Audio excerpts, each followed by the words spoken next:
ये मेक्सिको है जहाँ पर दुनिया में सबसे ज्यादा कोक पी जाती है। 800 लीटर कोक हर साल एक इंसान यहाँ पीता है, यानी इस टैंक जितनी कोक हर एक साल। यहाँ कोक इनके कल्चर में इतनी घुस चुकी है कि ये एक बूढ़ा इंसान जिसे टाइप 2 डायबिटीज है वो इस औरत के पास आया है ताकि ये औरत इसके ठीक होने के लिए भगवान से पूजा कर सके। और ये औरत भगवान को कोक चढ़ाती है और पूजा के बाद इस आदमी को प्रसाद के लिए कोक देती है, ये बोलकर कि इससे ये इंसान ठीक हो जाएगा। जबकि इतनी ज्यादा स्टडीज हो चुकी है जो ये प्रूव करती है कि मेक्सिको में मैक्सिमम लोगों को टाइप 2 डायबिटीज इन शुगरी ड्रिंक की वजह से है। ये सब जानते हुए भी मेक्सिको गवर्नमेंट कुछ नहीं कर पा रही है क्योंकि कोका कोला का पॉलिटिकल इन्फ्लुएंस मेक्सिको में बहुत ज्यादा है और यहाँ पर पानी कम और कोक ज्यादा। अगर हम सोच रहे हैं कि हाँ कोका कोला मेक्सिको में ये सब कर सकती है लेकिन अपने खुद के देश अमेरिका में नहीं कर सकती जिनका पॉलिटिकल सिस्टम स्ट्रांग है, तो हम गलत सोच रहे हैं। अगस्त 28, 1941 वर्ल्ड वॉर सेकंड के दौरान यूएस ने डिसाइड किया कि वो अपने सिटीजन को सिर्फ 907 ग्राम शुगर देगी हर महीने, क्योंकि उस टाइम पर्ल हार्बर पर जापान ने अटैक किया था और यूएस को अपना मैक्सिमम सामान अपने सोल्जर्स को देना था, ना कि सिटीजन्स को।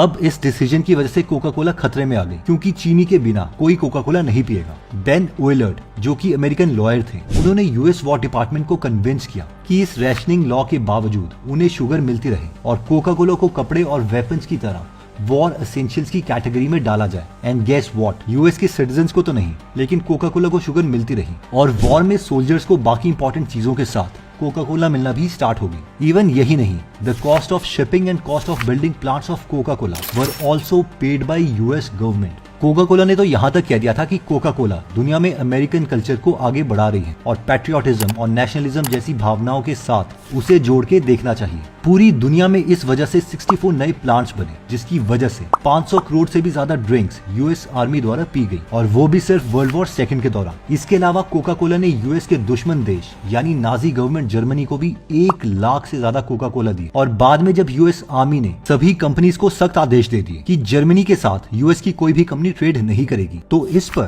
कोका कोला ने जर्मनी से ऑफिशियली रिलेशंस तो तोड़ दिए, लेकिन सबसे छुपकर जर्मनी में उन्होंने एक नई कंपनी खोली और जर्मनी के लिए एक नई ड्रिंक बनाई जो सेब के छिलके, चीज, वे और इवन लॉलीपॉप्स के मिक्सचर से बनी थी और इस ड्रिंक का नाम था फैंटा। धीरे धीरे फैंटा जर्मनी की सबसे पी जाने वाली ड्रिंक बनी और जंग के बाद इस नई कंपनी से जो सारा प्रॉफिट था वो मेन कंपनी कोका कोला के पास गया। इतना ही नहीं, कोका कोला पर एलिगेशंस हैं कि इन्होंने कोक में डल रही कैफीन जब कम पड़ने लग गई तो कोयले से कैफीन निकाली गई। Citizen Coke the making of Coca Cola capitalism book के ऑथर बार्ट एल्मोर लिखते हैं कि जब कोका कोला की डिमांड बढ़ने लग गई तो कोका कोला ने एक कंपनी मॉन्सेंटो के साथ डील की कि वो उन्हें कैफीन और सैक्रिन प्रोड्यूस करके देगी जो उन्हें कोक बनाने के लिए चाहिए था। जब कैफीन और सैक्रिन की डिमांड और बढ़ने लग गई तो अब मॉन्सेंटो कंपनी इस डील को नहीं खोना चाहती थी, इसलिए उन्होंने एक नया मेथड यूज किया कैफीन को कोल तार से निकालने का। अगर आप सोचते हैं कि ये वही कोल तार है जो हम रोड में यूज करते हैं तो आप ठीक सोच रहे हैं। अब इस कोल तार से निकली सिंथेटिक कैफीन के एक चम्मच में 28 कप जितना कैफीन था, जिससे इंस्टेंट एनर्जी तो मिलती है लेकिन ये वजह बनती है एंजाइटी और हाई ब्लड प्रेशर की। और इंटरेस्टिंग बात यह है कि मॉन्सेंटो वही कंपनी है जिसने एजेंट ऑरेंज बनाया था। जिन्हें नहीं पता, तो जब यूएस की वॉर वियतनाम से हो रही थी तो बहुत से यूएस सोल्जर्स इस वॉर में मारे जा रहे थे क्योंकि वियतनामीज पेड़ पौधों के पीछे छुप के गुरिल्ला वॉर कर रहे थे। तो उस वक्त यूएस आर्मी ने मॉन्सेंटो को एजेंट ऑरेंज बनाने के लिए कहा जो कि एक हर्बिसाइड था और उसके बाद यूएस आर्मी ने इस हर्बिसाइड को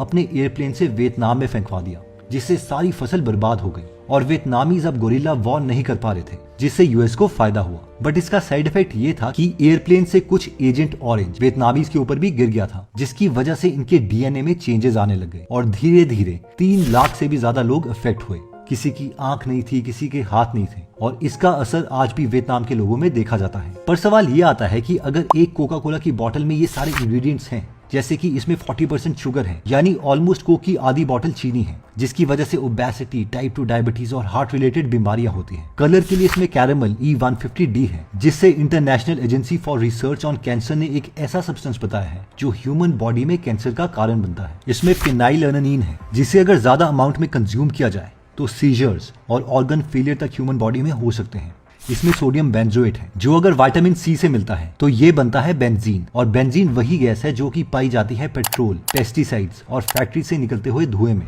और ये हमारे ब्लड सेल्स पर अटैक करती है जिसकी वजह से ये धीरे धीरे लिवर, हार्ट और किडनी को अफेक्ट करना स्टार्ट कर देती है। और कोका कोला की ऑफिशियल वेबसाइट के अकॉर्डिंग इसमें बायफिनॉल ए है। ये केमिकल कोका कोला ड्रिंक्स में नहीं पर उनकी बॉटल्स और कैंस में पाया जाता है जो ह्यूमन बॉडी के कांटेक्ट में आते ही फीमेल हार्मोन एस्ट्रोजन को मिमिक करता है जिसकी वजह से अर्ली प्यूबर्टी और मेल में इनफर्टिलिटी होती है। पर सवाल ये है कि आजकल तो इंटरनेट अवेलेबल है, लोग इंटेलिजेंट हैं, फिर भी सरकार इसे बंद क्यों नहीं कर रही है? तो इसका रीजन है कि Coca Cola 3 step formula use करती है। फर्स्ट है political influence and press manipulation. Mexico में एक इंसान है विसेंटे फॉक्स, जिन्होंने अपना करियर स्टार्ट किया था कोका कोला के डिलीवरी बॉय की तरह, और इवेंचुअली वो प्रमोट होते गए और कोका कोला के मेक्सिको डिपार्टमेंट के हेड बने। और अब हुआ ये कि बाद में ये मेक्सिको के प्रेसिडेंट बन गए, और प्रेसिडेंट बनने के बाद मेक्सिको में कोक बनाने के लिए कोका कोला को पानी की जरूरत पड़ी, तो इनकी गवर्नमेंट ने इन्हें 23 वाटर सप्लाईज यूज करने की परमिशन दे दी। इतना ही नहीं, इस अग्रीमेंट के बाद मेक्सिको में एक प्रोग्राम चलाया गया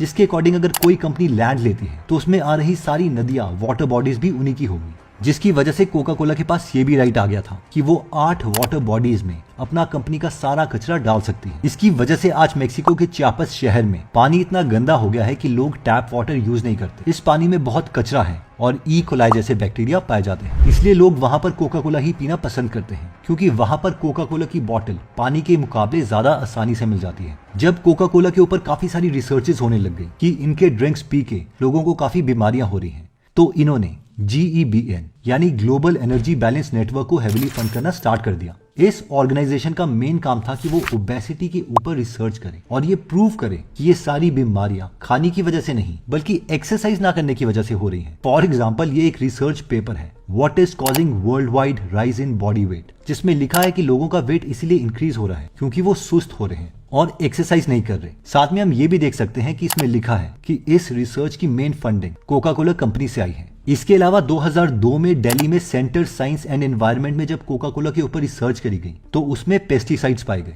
जो इतने हार्मफुल हैं कि वो बर्थ डिफेक्ट और इवन कैंसर तक कर सकते हैं। लेकिन बाद में कोका कोला ने नीदरलैंड की TNO nutrition and food research lab में इंडिया की कोक के सैंपल्स भेजे और इस रिसर्च लैब ने सर्टिफाई किया कि ये सारी कोल्ड ड्रिंक्स बिल्कुल सेफ है और इसमें कोई पेस्टिसाइड्स नहीं है। कोका कोला का जीतने का सेकंड सीक्रेट है एक्सट्रीम मार्केटिंग। कोका कोला का शुरुआत से बस एक मानना है कि उन्हें प्रोडक्ट्स नहीं, एक इमोशन बेचना है, और इसी वजह से वो हमेशा ऐसे आइडियाज के साथ आते हैं जो उनके कस्टमर्स को उनके साथ इमोशनली जोड़ दें। चाहे फिर कोक को दिवाली के इमोशंस के साथ जोड़ना हो, या पब्लिक प्लेसेस में लगाई वेंडिंग मशीन्स जो फ्री कोक देती है उन्हें हक करने पर, या फिर इंडिया में रन किया गया उनका सबसे फेमस कैंपेन जो हमें आज भी याद है, ठंडा मतलब कोका कोला, जिसका मकसद था इंडिया के हर घर में सबकॉन्शियसली ठंडे वर्ड को कोका कोला के साथ जोड़ना, ताकि जब भी कोई बोले आप ठंडा लेंगे या गर्म, तो अगर वो ठंडा बोले तो उन्हें कोक याद आए। इमोशनल बॉन्ड के अलावा कोका कोला एक और चीज में भरोसा करता है, और वो है कि उसका प्रोडक्ट जितना ज्यादा दिखेगा उतना ही ज्यादा दिखेगा। तभी तो जिस टाइम में पूरी दुनिया में बाकी कंपनीज सेलिब्रिटीज को प्रोडक्ट एंडोर्समेंट के लिए एक रिस्क समझती थी, तब कोका कोला ने हिल्डा क्लार्क, जो कि फेमस अमेरिकन एक्टर और मॉडल थी, उसको अपना मार्केटिंग फेस बना दिया। कोका कोला शुरू से चाहता है कि वो USA की टाइम स्क्वायर बिल्डिंग से लेके गली नुक्कड़ की एक छोटी सी दुकान तक हर जगह दिखे, और इसी की वजह से 1901 में एडवर्टाइजिंग पर 1 लाख यानी आज के रुपए के according 27 crore Indian rupees Coca Cola ने खर्चे, जो कि 1911 तक आते आते $1 मिलियन यानी आजकल के रुपए में 250 करोड़ रुपए बन गए। यानी 10 साल में इनका मार्केटिंग स्पेंड 10 गुना हो गया था, और इसी मार्केटिंग की वजह से 1917 तक American 2 million per day Coca Cola consume कर रहे थे। पर पिछले साल यानी 2022 में कोका कोला का मार्केटिंग बजट बन गया था $4.6 बिलियन, यानी 3 बुर्ज खलीफा जितना पैसा उन्होंने मार्केटिंग में एक साल में ही खर्च कर दिया। इसी मार्केटिंग की वजह से 1980s में आई FDA की हेल्थ गाइडलाइंस पर किसी का ध्यान गया ही नहीं।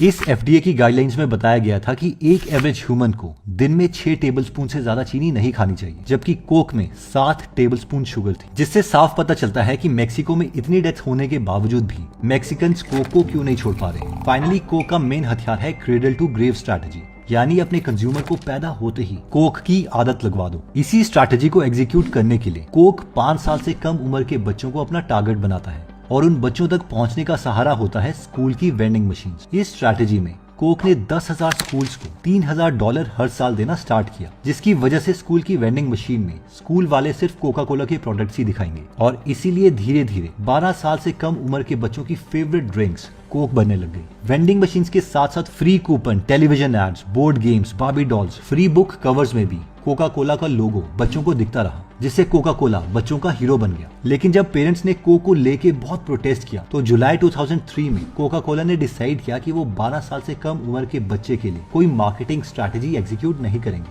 पर असल में ऐसा कभी नहीं हुआ, और उसने बस अपने क्लासिक कोक को हटा के कूल में अपने दूसरे प्रोडक्ट्स को रखना स्टार्ट कर दिया। जो था orange juice, flavoured milk etcetera, जिसमें कोका कोला से भी ज्यादा चीनी थी। और उन वेंडिंग मशीन्स में उन्होंने एक और प्रोडक्ट रखा जिसका नाम था दसानी। जी हाँ, ये कोका कोला का वही वाटर ब्रांड था जिसे यूके में लॉन्च करते ही वापस भेज दिया गया था, क्योंकि दसानी में ब्रोमेट पाया गया था जो कि एक कैंसर कॉजिंग सब्सटेंस है। वैसे इतनी कमाल की मार्केटिंग स्ट्रैटेजी के लिए कोका कोला की तारीफ तो बनती ही है कि लोग मरते रहेंगे लेकिन कोक पीना नहीं छोड़ेंगे। तो अगर आप नॉलेज में इंटरेस्टेड हैं तो अमीगल एप्लीकेशन डाउनलोड कर सकते हैं, जहां पर 1200 से ज्यादा बुक समरीज अवेलेबल हैं, जिन्हें आप पढ़ भी सकते हैं और सुन भी सकते हैं। तो इस ऐप का लिंक मैं डिस्क्रिप्शन और फर्स्ट कमेंट में दे दूंगा। अगर आपको लगता है कि वीडियो आपके किसी फ्रेंड या फैमिली मेंबर के काम आ सकती है तो ये वीडियो आप उनके साथ जरूर शेयर करें। अगर आप हमारी वीडियोस मिस नहीं करना चाहते तो हमारा पेज लाइक करने के बाद 3 डॉट्स के बटन को प्रेस करके फॉलो के बटन को सिलेक्ट कीजिए और फाइनली सी फर्स्ट के ऑप्शन को सिलेक्ट कर लीजिए। इससे आपको हमारी हर पोस्ट मिलती रहेगी। जय हिंद।